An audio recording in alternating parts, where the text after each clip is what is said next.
तो देखिए, भद्रेश और हिरल 9 नंबर का सवाल है। भद्रेश और हिरल एक पीढ़ी के साझेदार हैं और उनका लाभानी के वितरण का अनुपात 3:2 है। चलो, लाभानी वितरण का प्रमाण भी दे दिया है। 1/4/2016 को साझेदारों की कुल पूंजी रुपया 4,20,000 थी। कुल पूंजी है तो उसको बांटना पड़ेगा। उनकी स्थिर पूंजी का अनुपात 4:3 है। तो 4,20,000 को 4:3 में बांट देते हैं, क्योंकि यहाँ पे स्थिर पूंजी खाता बोला है, तो यहाँ पे स्थिर पूंजी खाता बनेगा। और वो पूंजी खाता ऐसा होगा कि जिसमें शेष, अंतिम शेष और प्रारंभिक शेष में ज़्यादातर परिवर्तन नहीं आता है ना। तो और चालू खाता अलग से होगा। ये चालू खाते मतलब स्थिर पूंजी खाता बनाने की पद्धति जो है उसका भी एक रीज़न है। तो 4,20,000 को 4:3 में बांट देंगे और यहाँ पे नाम दे देते हैं भद्रेश और हिरल।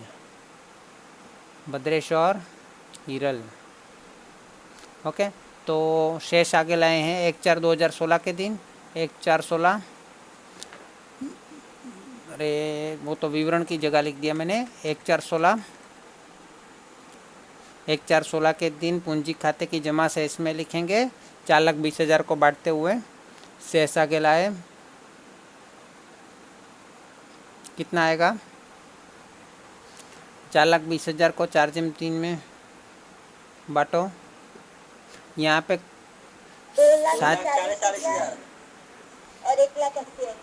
2,40,000 और 1,80,000।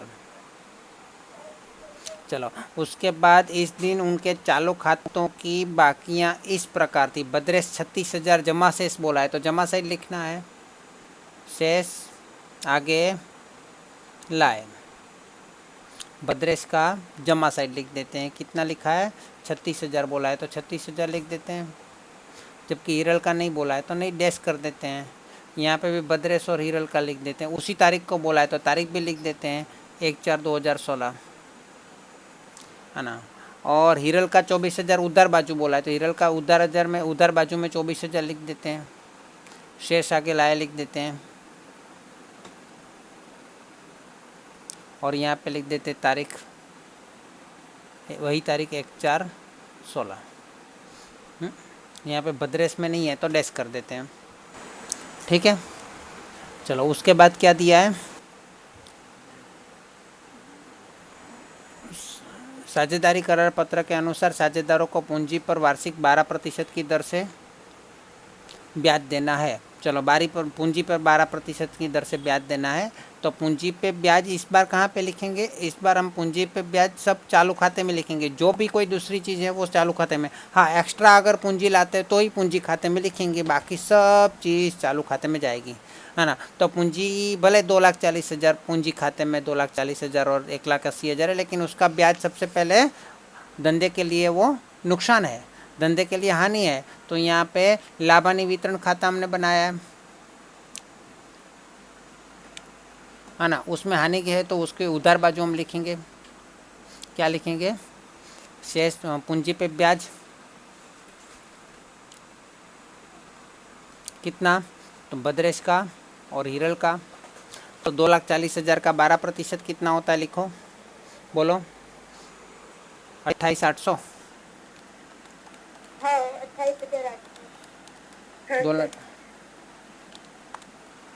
28,800 और 1,80,000 का 12%, 21,600।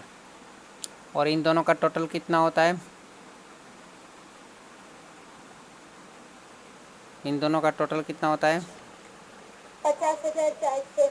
50,400। ओके, तो इसमें से कितना चुकाया है? कुछ नहीं चुकाया है। कुछ चुकाया है? कुछ नहीं चुकाया है ना। तो क्या होगा? हम दायित्व में आएगा, दायित्व जमा साइड होता है ना। तो यहाँ पे तारीख लिख देते हैं। यहाँ पे अंतिम तारीख ही लिखना है हमेशा, है ना। तारीख कौन सी लिखना है? यहाँ पे कोई भी मतलब पूंजी पे ब्याज, आहरण पे ब्याज, वो वर्ष के अंत में हमें पता चलता है ना कितना बाकी है कितना नहीं बाकी है। तो यहाँ पे अंतिम तारीख लिखना है 31/3/2017।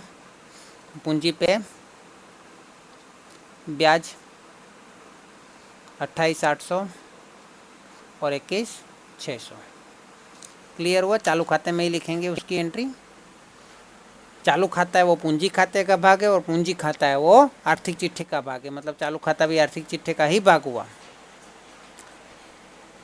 चलो उसके अलावा क्या दिया है? चालू खाता की प्रारंभिक शेष पर भी ब्याज गिनना है, वार्षिक 10% की दर से ब्याज गिनना है। तो चालू खाते की प्रारंभिक शेष जमा है तो जमा साइड, जमा है तो उसका ब्याज हमारे लिए नुकसान है, और उधार है तो उसका ब्याज हमारे लिए फ़ायदा है। तो हमारा ये जो जमा 36,000 है ना, उसका 10% 360 है ना, 360 होगा ना, 3,600 होगा, है ना। तो 3,600 भद्रेश की चालू शेष पे ब्याज, भद्रेश की चालू खाते की शेष पर,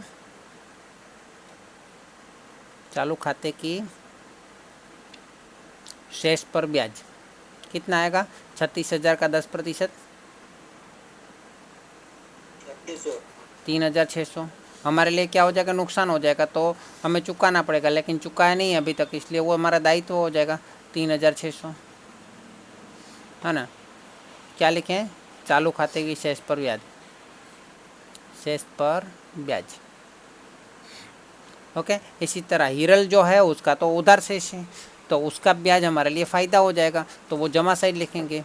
हिरल की चालू खाते की शेष पर ब्याज कितना आएगा? 24,000 का 10%, 2,400।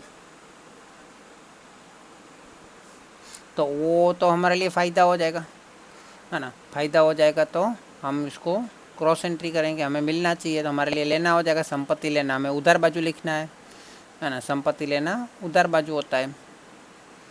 चलो उधार बाजू लिख दिया 2,400। 4 शेष पर ब्याज, तारीख कौन सी लिखेंगे दोनों में?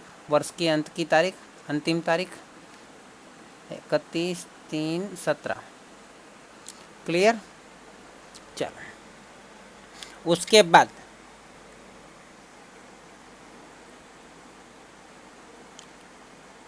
आहरण पर 12% की दर से ब्याज वसूल करना है। अभी तक आहरण का तो पता नहीं चला, जब आएगा तो हम गिन लेंगे। भद्रेश को पेडी में सक्रिय कार्य करने के बदले मासिक 2,400 वेतन देना है। चलो उसको वेतन देंगे तो धंधे को तो नुकसान होगा, तो उधर बाजू लिख देते हैं।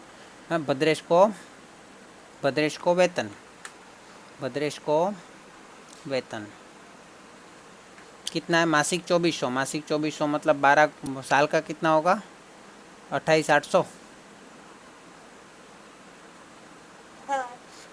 हमने उसको कितना दिया है? इसमें से 12 महीने में से कुछ दिया है हमने?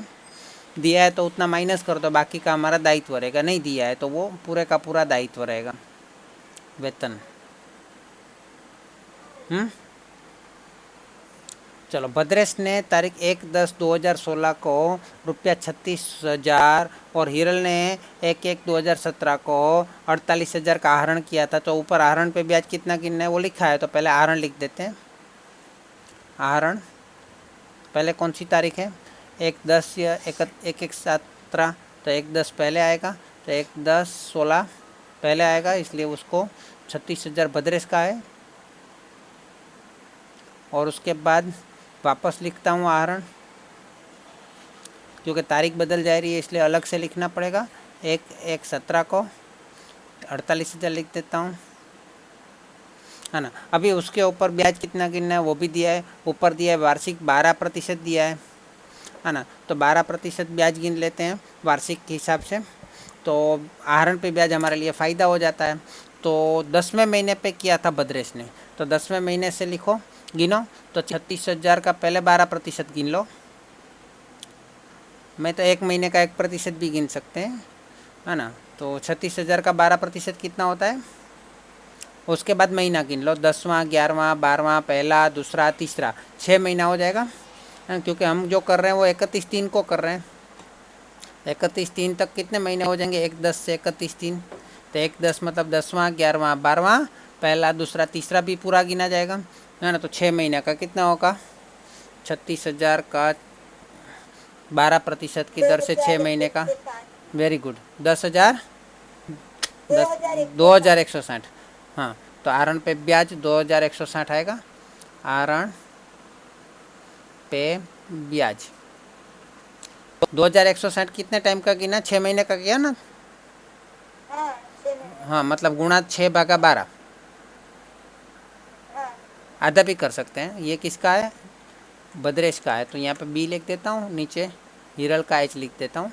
48,000 का भी 12% करो, और उसका 3 महीने का गिनना पड़ेगा। एक एक दिया है, एक एक मतलब पहला महीना, दूसरा महीना और तीसरा महीना, 3 महीने का। तो 48,000 का 3 महीने का 12% के हिसाब से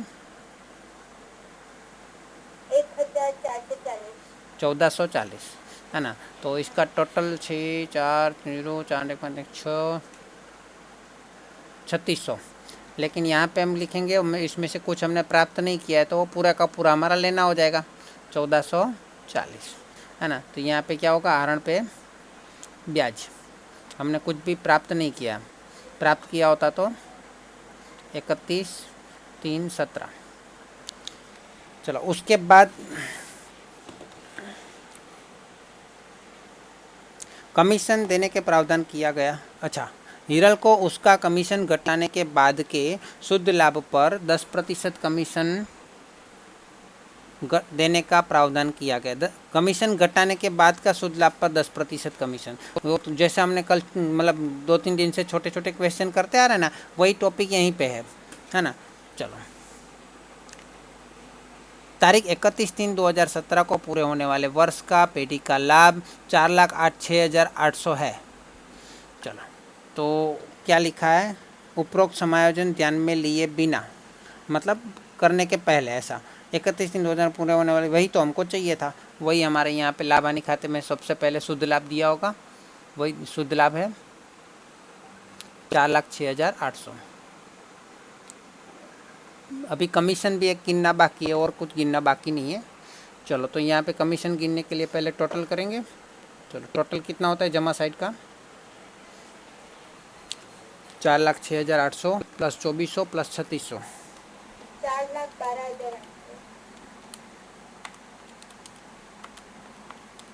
4,12,800। ये 4,12,800 में से ये उधार साइड की शेष माइनस करो, 50,400 माइनस 3,600 माइनस 28,800, कितना हो रहा है? 3,03,000 आ 3,30,000 आ रहा है। ये 3,30,000 को अभी तो मैं साइड में लिख दे रहा हूँ, क्योंकि वो 3,30,000 के अंदर 2-3 चीज़ें वैसा देखा जाए तो। एक तो कमीशन है भद्रेश का। किसका कमीशन है? हिरल का। हिरल का कमीशन भी है उसके अंदर, ये 3,30,000 में। और उन दोनों का लाभ भी है, लाभ है ना, वितरित लाभ है भद्रेश का और हिरल का। तो 3 चीज़ है ये 3,30,000 में। तो उसमें से हमें अलग अलग करना है। तो 3 चीज़ में क्या बोला है कि यहाँ पे कमीशन घटाने के बाद के कमीशन पर 10% चाहिए, बाद के लाभ पर 10% चाहिए। तो ये दोनों का जो टोटल होगा ना यहाँ पे, ये दोनों का टोटल यहाँ पे, उसके ऊपर उसको 10% मिलना चाहिए। तो ये 10% है, ये 100% है। ये दोनों मिला के कितना हो जाएगा? ये दोनों मिला के कितना हो जाएगा? 110 हो जाएगा। और वही 110 जो है वो इसके प्रमाण में, क्योंकि 3,30,000 है उसको, वो भी ये दो ही है। 3,30,000 यही दोनों का टोटल है। और ये 10 और 100 का टोटल करोगे तो भी 110 आ रहा है। तो 3,30,000 को 110 से डिवाइड कर दो। 3,30,000 को 110 से डिवाइड कर दो। कर दिया? अभी आपको जो चाहिए उससे गुणा कर दो। आपको कमीशन चाहिए तो 10 से मल्टीप्लाई कर दो। कितना आ रहा है बताओ मुझे? 30,000 आ रहा है कमीशन। कमीशन 30,000 आ गया। बाकी का कितना बचा? 3,00,000 बचा। वो 3,00,000 बचा, वो क्या है आपके लिए? लाभ हो गया। वो 3,00,000 बचा, वो लाभ हो गया। ये 3,00,000 लाभ को बांटना है। कौन से प्रमाण में बांटना है? 3/2 में। लाभ हानि वितरण का प्रमाण 3/2 दिया है, तो 3/2 में बांटेंगे तो क्या होगा? इसको 5 से डिवाइड करें तो 6 6 18, 1,80,000 और 1,20,000। ओके, ये तीनों चीज़ की दूसरी एंट्री करनी बाकी है, क्योंकि कमीशन जो 30,000 है उसमें से कितना चुकाया है? तो अभी तक कुछ नहीं चुकाया है, तो वो भी चुकाना पड़ेगा। तो वो दायित्व हो जाएगा। लेकिन ये हिरल का कमीशन है तो हिरल में लिख देते हैं 30,000 कमीशन। और जो ये लाभ है 1,80,000 और 1,20,000 वो भी जमा साइड लिख देते हैं 1,80,000 और 1,20,000, क्योंकि उसमें से तो वैसे भी कुछ नहीं दिया होगा, क्योंकि वो तो अभी भी ले अभी अभी तो पता चला लाभ, है ना। चलो तो इसका टोटल मारो और आप डिफरेंस निकालो। हाँ, चालू खाते में ध्यान देना पड़ेगा आपको, टोटल ऐसे ही नहीं मारते, तो दोनों साइड चेक करना पड़ेगा कौन सा टोटल ज़्यादा आ रहा है। हाँ, पूंजी खाते में आप एक साइड टोटल मार सकते हो जमा साइड का, ठीक है ना। ये क्या हो गया,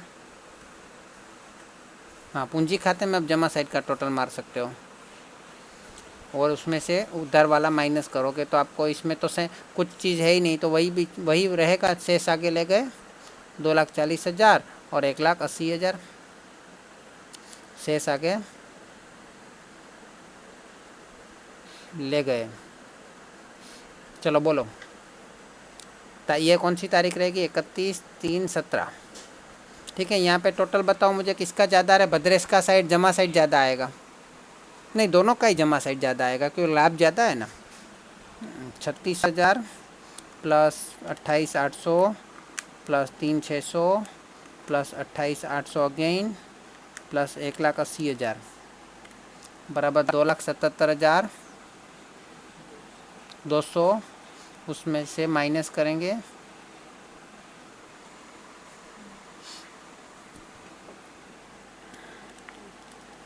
-36,000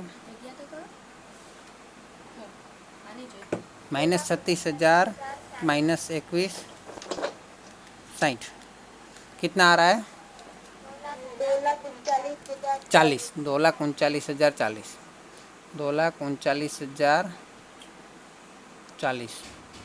अच्छा, अभी हिरल का कर देते हैं, 21,600 प्लस 30,000 प्लस 1,20,000 बराबर 1,71,600, 1,71,600, 1,71,600। उसमें से माइनस कर देते हैं 24,000 माइनस 2,400 माइनस 48,000 माइनस 14,40, 95,760। चलो ये शेष आगे ले गए 31/3/17, यहाँ पे भी 31/3/17, यहाँ पे भी 31/3/17, यहाँ पे भी 31/3/17। लेकिन मैंने लाभ लिखा है ना, वहाँ पे केवल लाभ मत लिखिएगा, पूरा लिखिएगा। एक वितरण पात्र लाभ, क्या लिखिएगा, वितरण पात्र लाभ, ठीक है।